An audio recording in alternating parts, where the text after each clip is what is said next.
what we'd experienced from the majors was we'd had all this kind of pop crap shoved down our noses, and like, this is how you make music, and I suppose it was almost like a rebel among the cause, that where everyone thought, fuck the majors, man, let's go and do our own shit. And this is where kids, you know, young kids, like, enough of us just started to experiment with different sounds. Nobody really knew what to do with them when they first came out. I mean, you just had a rough idea of what they did, and you just, the more you played with it, the more you realised it could do.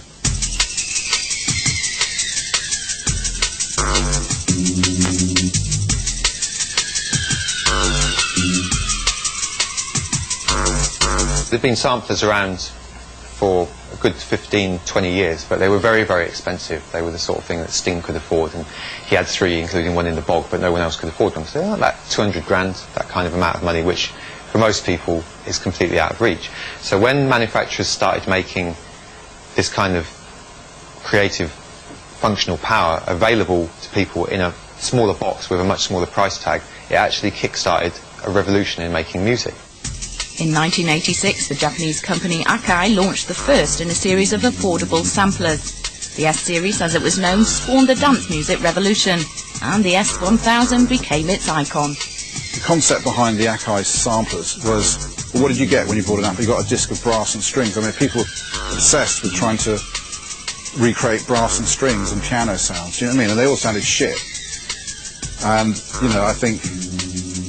So it wasn't the machine itself, it was the way people used it, the people's vision and how they saw what they saw. The possibilities they had were in a way probably much greater than the people who built the synthesizer. It was very basic. I mean, it looked like this, but it just had one little kind of screen running through it, and basically it was all numbers. And I used to look at it and get a headache. I think it's really interesting. You've got this machine that. That certainly when it first became quite popular in the late 80s, led to actual changes in the law. And you know, before then, there was no law to deal with sampling, because people didn't even know it could be done, and that you could take the whole backing track of a record and replicate it on your hip hop record. And so, you know, and they changed the law after, famously after De La Soul took a couple of seconds of the Turtles. And played it at the wrong speed on 3 Feet High and Rising, and ended up losing an enormous chunk of the royalties on the album. But then in the late 80s, I believe Polydor had 3 lawyers working full-time on James Brown's back catalogue, just chasing people who'd sampled James Brown.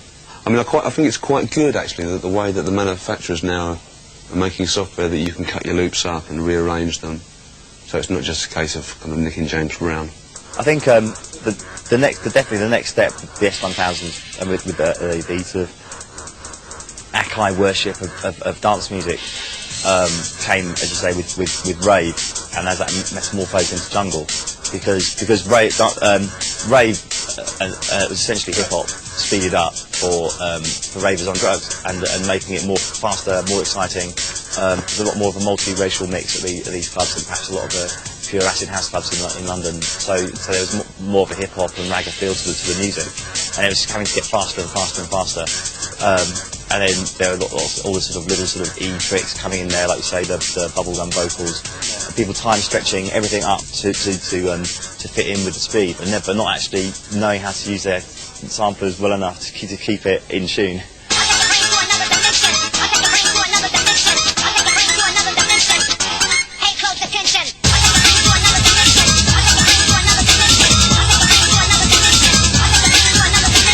You had an era when people were deliberately pitching up the records that they played very, very fast. So they chipped them on Kais, they became high-pitched, and they kind of went out of tune and developed a new sound there. Then, following that, you had an era when people were deliberately making the records to sound like they'd been pitched up too fast. And those records would in turn be pitched up even further, so it would be the whole time. And it was great.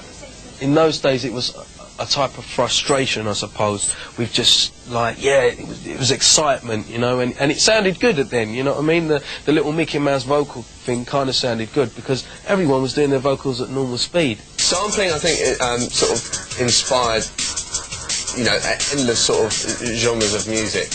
Early hip-hop really heavily based on it, because you took the fundamentals of hip-hop, you know, being able to, you know, sort of cutting between 2 records to extend your loops. Well, now you just put it in a box and it was extended for you, and you could go on. So it sort of went from there through sort of early house music, you know, and you know, sort of taking, whether it was sort of they were taking disco loops or vocal loops. It was more sort of vocal loops than, you know, disco loops weren't something that came into house music a lot later. So you can watch it through, you know, watch it develop through that music up to today, where, you know, the whole kind of breakbeat scene, drum and bass scene, the two-step scene, and even more so house today is completely based around the use of a sampler. For me, the Akai is really, really interesting because it's like a kind of rewind culture that we've gotten ourselves into, which is really good, in the sense that you've got a video player and a 6-year-old, and they can watch Star Wars 1,000,000 times over, and you can understand, they understand a level of detail that when we were kids we just don't have or aren't able to appreciate. This is what we call the mother keyboard, and this is where we break up. This is where we break up the breaks. So the breaks in like 1, 2, 3, 4. Sorry, 3 parts. Yeah. So you've got a 3-part break there, but it's not chopped completely. We could actually take that break, the whole of that break, and split each individual kick, snare, roll and hi-hat, and there, hence, if we go into this, you can actually see that's the break.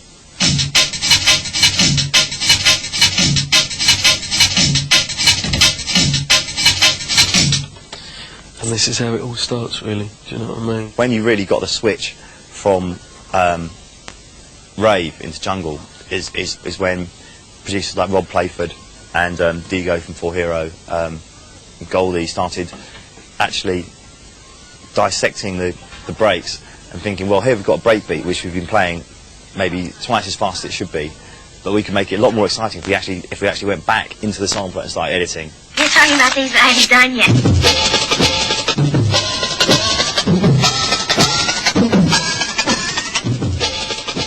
Goldie used it with Terminator 2, where he actually took one break, and I suppose this is the way you could say it. It's the same break, but it sounds like the break is displacing itself, so it's actually going up in pitch. But as it's going up in pitch, the time stretch effect was like a metal sound. So you'd have like this 1 sound, 2 sound, 3 sound, 4 sound, and it was like almost like it was going up, but it was still staying in time. And then as it became like hip-hop DJing, you know, when everyone wants to go one and wants to do something faster, better, quicker than the next person. It was just an experiment, you know. People just used to go in there, knock up a beat, fuck about with it on the sampler, and it could have been a mistake, you know what I'm saying? But also with time stretching, not only that, you can time stretch something. Say if a vocal was too fast, or you'd sampled like a jazz track and it was too slow or too fast, you could time stretch it to fit in to that BPM. This is what time stretching was about, you know what I'm saying? So it was actually, you were actually able to move the vocal up or down to actually sit within the track. And that's basically, that's the basics. It's a sequencer that allows you to hear the sound, to see the sound on the screen, and to actually relay it to a mixing desk board, which would be something like this, or there's many other different makes. And from there you'd probably have, I don't know, maybe 10 or 16 different sounds, not all simultaneously running at the same time, but maybe. And then that's how you build the basics of a track. What I like about the sampler is the fact that you can discover more detail within a particular piece of music by chopping them up, reverting them and doing all sorts of kind of things. So you get this brilliant kind of internal depth. So you'd have a break, then you'd line it with a hi-hat, then you'd have a string, then you'd have a groove, and then you'd probably add a vocal, and then you'd have a bass line. The S1000 completely democratised the whole idea of making music, because whereas before you had samplers like the Fairlight that were like these huge sort of white coat boffin, incredibly expensive and actually not very good machines. Here we had something that actually could do what you wanted it to do, and if you could spend the time to sit and work out how to use it, could put making music within the average person's grasp. And you don't even need to be able to play music particularly well. All you need to do is have a good idea, have good beats, and you could do it. what would originally have been just a piece of music that you play, and you can then take it and revert it and almost destroy it and kind of control it, which I'm sort of interested in. I think that's the main benefit and the revolution of the sampler, definitely.